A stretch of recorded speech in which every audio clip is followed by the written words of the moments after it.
Good day, Forts fans. Nick Smith here, artist on Forts, and I'm here to present to you a little demo put together of me painting up the Drill Instructor for Forts. So let's get straight into it. As you can see, start off with a little sketch that I drew on my pad, and use my funky scanner on my phone to scan it into the computer. Once in the computer, start doing the outline with some custom brushes that I got. I think it was Craig Mullins. So as you can see, it's sped up by about 4 times, and I obviously like to use the undo tool quite a lot, which is something that only becomes apparent when I do these little demos. So the idea behind this character was to do a little character to help you through the game with little hints and tips and through tutorials and that sort of thing. She's based off a British Air Force sergeant. So just going through, putting in all the outlines, making sure that it all looks good. In the background there you can see I've got a little image I've done previously, a little Chinese builder character. So I'm basically using that as a bit of a guide.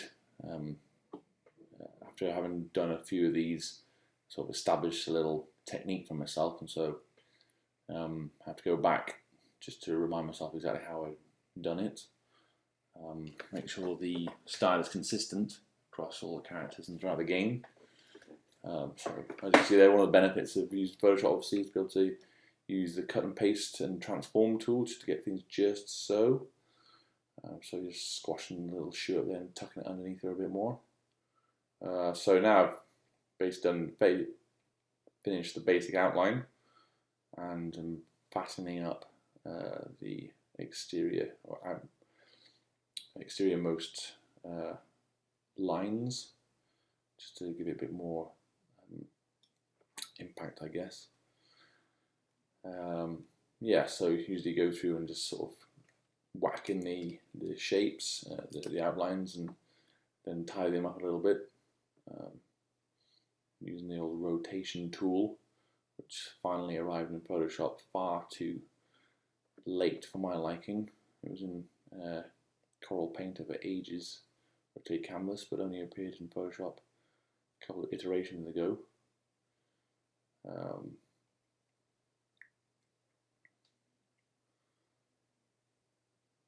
So here I've decided I just want this little arm thing on one side. On one of the layers, which you might see it pop up, it might be too fast at 4 times speed. There's actually a reference there. It is Bing. So I'm just going through and grabbing the colour, started adding some of the colour in there. Fill that in. And with another character in the background, I'm basically using the old eyedropper to pick the colours. So between the two, I'm just grabbing the colours, applying them on top, and deciding where to sort of add a bit of variation, which isn't all just one colour for the uniform, so it's a little bit more interesting to look at. Slight tonal differences. So basically just blocking the colours like this.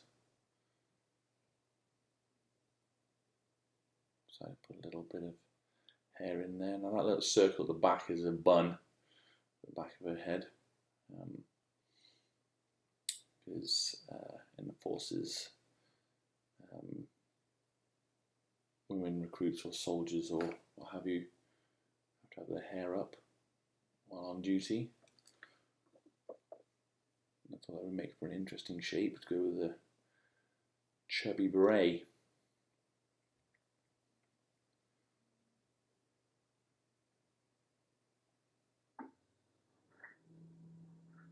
So now I've picked a softer brush and add some tones into this layer. As you can see, I've added an extra layer down there, and it's using the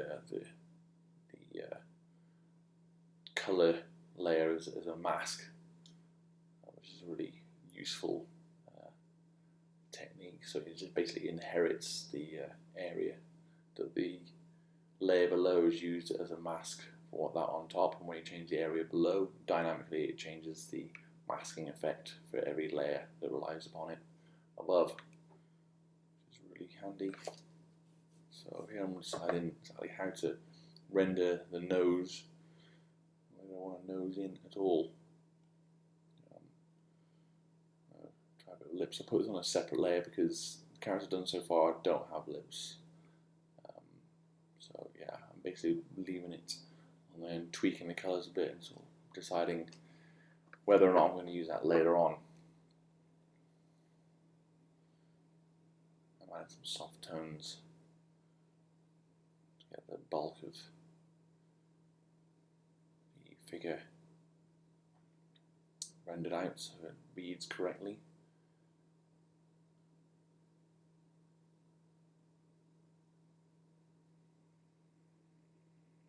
So these characters have decided to go quite a sort of loose kind of style, a bit more painterly than I'd probably ordinarily do.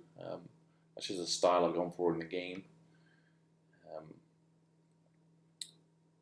Yeah, I didn't want it too rendered. Obviously, it's only me making the artwork, so if I was to be too precise with it, it would obviously take a lot longer.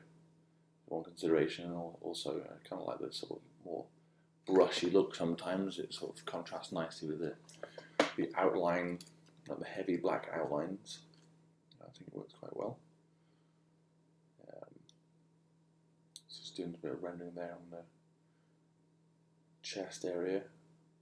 Always more difficult than you think it would be. Very soft shadowing there underneath the head.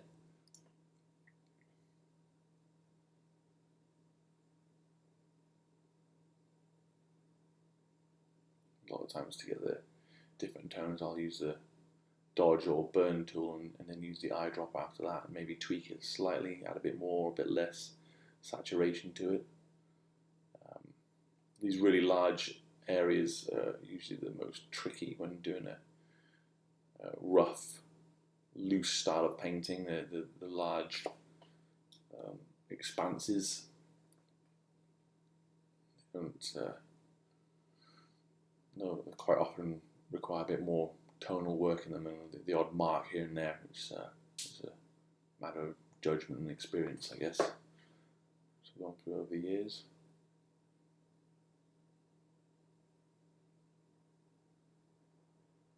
What surprised me when I watch other demos of other artists doing their painting technique, just how long it takes these loose paintings to come together as the artist looks for that perfect line, perfect mark. I find myself doing that quite a bit, but it's very satisfying once you find it. So I was adding some of the highlights now in the hair there, so it should be reading correctly.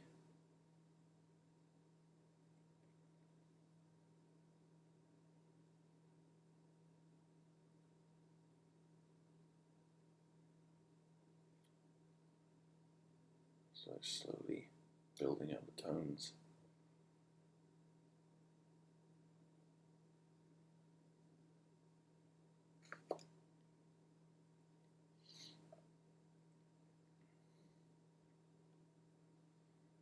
I usually go through shadows first and the highlights later, and the highlights is always the sort of the icing on the cake kind of part. Here I decided to add a bit more colour in there to sort of break it up a little bit, but it was sort of the brass sort of hue for the belt buckle, and sort of transferred that onto the rim of the beret. All looking a little bit monochromatic.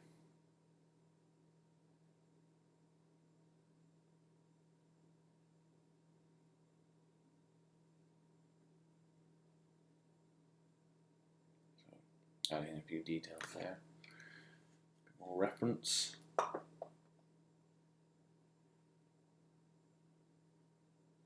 Just polishing it up.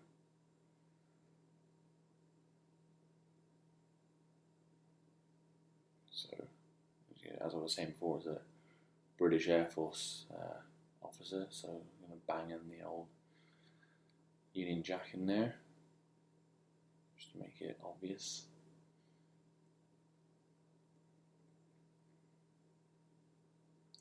Highlight on the shoe.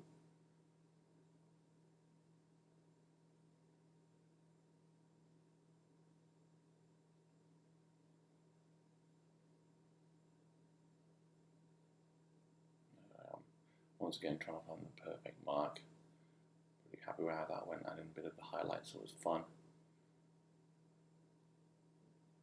I've got a layer property over there, gradient overlay to sort of mimic the effect of the sky illuminating the character from above and pushing the feet back into the shadows. Now I've got an extra layer on top here, set it to overlay, and using nice soft shadows. I like to use a soft brush to apply the shadows and then a hard brush to erase away, and added the highlights as well. So overlay works well because it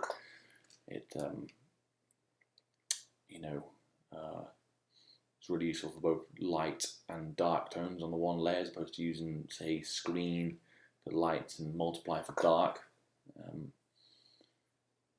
Now I'm adding some nice bluish shadows in there, renaming my layers, always handy, and try to be as disciplined with that as I can. Quite often I'll just at least name the group that they're in. So we're adding the shadows in there, give a bit bounced colour. And then we're adding the rim light, which is always nice sort of touch, icing on the cake kind of moment. Really enjoy this part.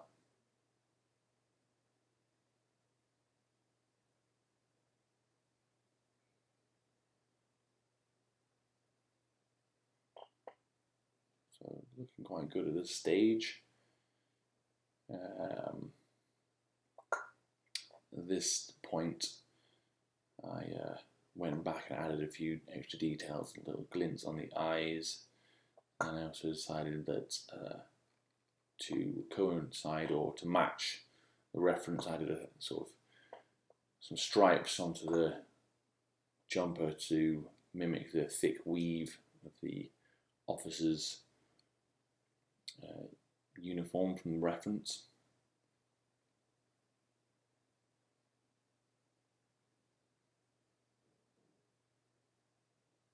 In fact, after showing this video to Tim's partner Anna, she was so inspired she went out and bought a couple of thick weave jumpers from Army Surplus Store while we were down in Melbourne for PAX. Came pretty handy down there, being as rainy and cold as it is sometimes. So we're going to add in a little bit of extra highlight there to sort of bring out that thick weave on the edges. And then obviously I've decided, yes, I do like the lips in there, actually. So I'm going to go back onto the other characters and add those in. So there we have it. There is the Drill Instructor. Hope you found that enjoyable, and I hope to see you on the next art demo video.